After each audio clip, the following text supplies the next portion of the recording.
You're watching the Sports Central Podcast. Well, a big one in Anaheim on Saturday. Jake Paul, Julio Cesar Chavez Jr. Jake, can't thank you enough for your time. How has camp been in preparation for Saturday, man?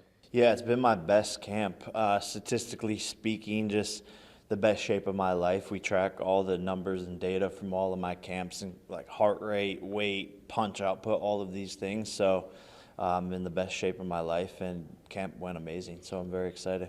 I read about how crazy it was in terms of the 2 days, and what was different about this camp from past camps?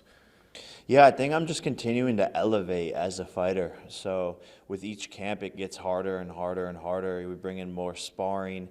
I'm learning more things, so there's more information and data to process every single day. And my coaches are always pushing me to become better. We always raise the strength and conditioning up with each camp, so I'm slowly improving as time goes on. I know the ultimate goal is to be a world champ. For our viewers who don't know what's at stake in this fight, how can this eventually set you up to that ultimate goal? Yeah, Julio is a former world champion. He is the most experienced fighter I've fought to date. And it's going to be a really good test of my skills. And depending on the performance that I put on, the sanctioning bodies in boxing will give me a ranking. And once I have that ranking, I'm able to go and fight for a world title. So this can set me up to become world champion and to be able to attain and get a world championship fight done. So I go back to November and just 108 million people watching you and Tyson on Netflix. But in many respects, this fight, in terms of what you want to accomplish in the sport, is more important. How do you balance the spectacle, and we know you're a showman, versus, okay, these are the necessary steps I need to take to eventually reach my ultimate goal? Yeah, it's definitely difficult. You know, I love the big fights. I love the hype. I love fighting on Netflix. But at the same time, I've pretty much done everything I've wanted to accomplish in the sport besides becoming a world champion. So that really seems to be the most important goal. And fighting guys like Chavez on my road to get there is what the most important thing is. And like you said, I'm going to have to, take these steps to achieve that goal. And that's what I'm focused on. How do you reflect on November, getting an opportunity to fight Mike? And it brought so much buzz to the boxing community, whether it was just the nostalgic people who loved Tyson growing up and creators. You kind of brought an interesting mix of people together for an event that I don't think we've really seen before. Yeah, no, it's still surreal to me, the biggest boxing event in history. So, I don't know, I'm just in awe of it, and it's just so cool what we were able to accomplish, and it seemed like the world paused for a moment, and it seemed like everybody in the world pretty much watched the fight. So no matter where I go now, people are always talking to me about it, bringing it up, and I'm just happy to be a part of history and to share the ring with someone like Mike Tyson, and I'm excited to work with Netflix again in the future and shut down their servers again, maybe. There was a buffering situation Yeah. on that night for sure. We talk about Julio Cesar Chavez, and this is a guy who is, like you said, a number of big-time fights. But it seems like, man, and I don't even know if you care about this, but the respect among boxers towards yourself, and thinking that you are going to be a legitimate contender. What do you say to people like Cesar Chavez, who says, "Hey, you're strong, but you're not a real fighter"? Yeah, I mean, for him, I don't really need to say anything because he's going to find out. But to other people out there, I would say that God blessed me with a gift, and it was destined for me to come into this sport and to be really good at it. And I've put in the work more than 99% of other boxers out there, and my actions speak louder than my words. My resume, I'm 11-1 after 5.5 years of boxing, and my career has been on display. No one's done what I've done in the sport or accomplished these things, uplifted other fighters, and I'm somehow just getting started. And when I become world champion, that really is the end of the story, right? No one can say anything after that because I did the impossible. So in a way, does this fuel you, the kind of the disrespect, or what is perceived as disrespect along the way? I know you don't care about being liked or not, but to have the ultimate respect from those in the community, I have to imagine that's probably in the back of your mind as you want to reach that pinnacle, maybe just for yourself. I mean, I think a lot of legends of the sport and the legendary promoters like have shown me the respect. The Mike Tysons, Manny Pacquiao, Andre Ward, like the list goes on, Oscar De La Hoya. Yeah. Those people have paid the respect, and that does feel nice. But at the end of the day, I'm doing this to prove myself right and to prove to myself what I'm capable of becoming the best in a sport that is the hardest sport in the world, and to me that is the ultimate challenge and something that fuels me every single day. I have money, I have all the fun things, jets, boats, ATVs, properties, all that stuff, but for me this is a challenge to become the best in the world at something.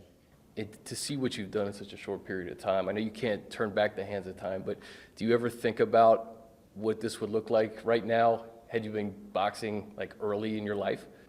Oh man, it would be a wrap for everybody. I would be a multiple weight world champion, undisputed, everything, you know. And yeah, I think it's good for everyone that I'm only 5 years into this. Well, I was gonna say, like, late 20s, usually you're in the prime of your career. Do you consider yourself like still scratching the surface of what you can become? No, I mean, I think I'm stepping into my years where I will be at my best, but I don't think I will have a prime because my career has been so short. So I believe I can become world champion at 70% of my potential. And I'll probably retire after becoming a world champion, so I don't think anyone will see me at 100% skill level. That Canelo fight, how close was that to happening? Man, it was signed on, and it was there. You know, they threatened to take away his $300 million contract if he were to fight me. So I understand his business decision to not fight me and to go with the money. But it's unfortunate because it would be another historic and legendary fight, and it's something that the fans want to see. You still think it could be on the table? I think so. I think it has to happen at some point in the next 2 or 3 years. When you see him and Crawford and Dana White all together at a press conference this week, do you think about what could have been potentially this week for you guys? No, I mean, you know, I'm happy for them. I'm happy that they're doing another big fight, you know, and it's all good things for the sport of boxing. They, you know, copied me. Imitation is the greatest form of flattery. They went and ran to Netflix to try and do the numbers that me and Tyson did, but their event probably won't even do half of our numbers.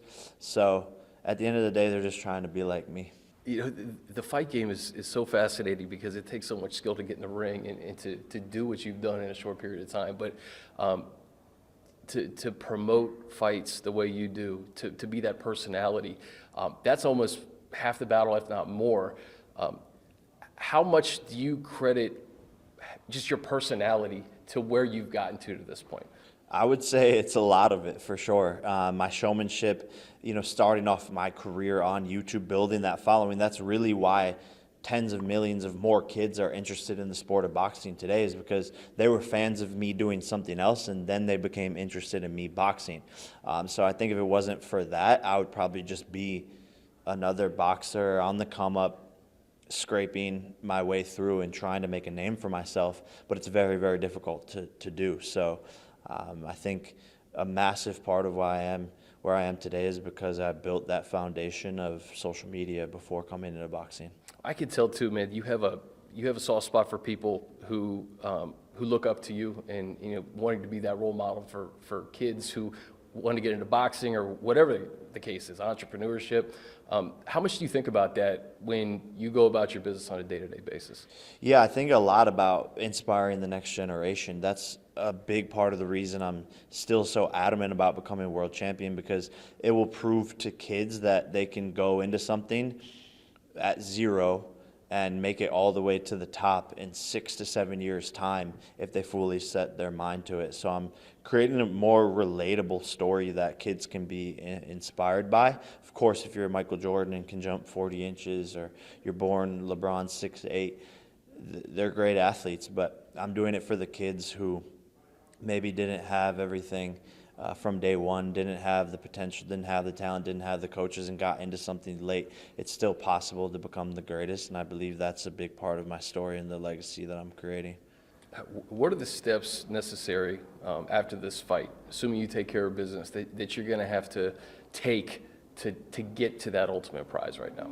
Yeah, I mean, I think it's just going to be, hopefully getting ranked by the WBC and the WBA. And if they rank me, then I'm sure the negotiations with these current world champions will be fairly easy. They'll want to fight me, and I want to fight them. So it'll just be picking a date and getting it done, and I'll be signed up to fight for a world championship. Yeah, it's a great segue into MVP and just what you've done. Really on the women's side too, man. Like, we have a huge fight coming up next month at Madison Square Garden. Did you think it would be as fun being a promoter?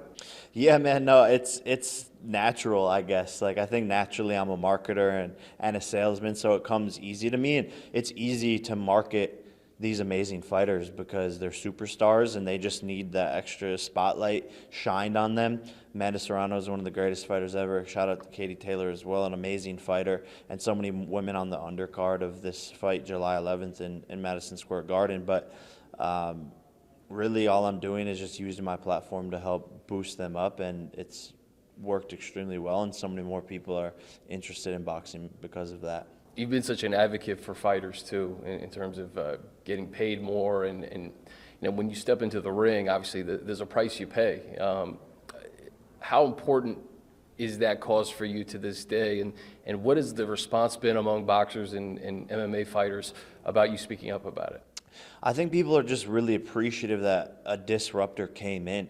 With MVP, me and my business partner, we're wealthy from other aspects of life, so we can give our fighters the best payments, the best contracts possible, because we're not being greedy. And a lot of other promoters in the sport, it's their main job, it's how they feed themselves, so they're going to try to, shave more off of different areas, and I think fighters have just been really appreciative of it, and we've changed the game. Women were making $5,000, $10,000 for a fight, and now seemingly across the board in women's fighting, it's 6 figures or more for them to be able to fight, and in some cases 7 figures.